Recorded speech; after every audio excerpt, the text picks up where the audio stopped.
amuba batch Babysana misi changsilliba khongjang asigi saruk ama oina mahairoising amuba batch thetlaga class yawbinaba amadi passenger service tawriba gari singdasu amuba firal thetpiyu haina Babysana misi JAC na phongdorakli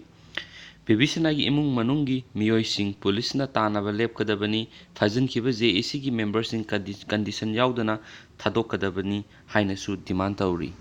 aduga maru oiba headline khara thangjabu no school bag de lauthoklagani BJP gi laingak kuiraroi kaikhangam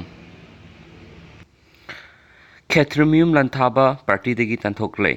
Chawrakpama pajaram gi myam Imphal East District ki tamukhong da leiba UNLF ki lanmi sanglup MPL ki captain Khetrimium lanthaba Allies Gaurabi hairiba miyo asi United National Liberal Front UNLF amadi masigi lanmi sanglup Manipur People's Army MPL degi lup asigi Central Committee na tanthokle haina serol amada phongdorakli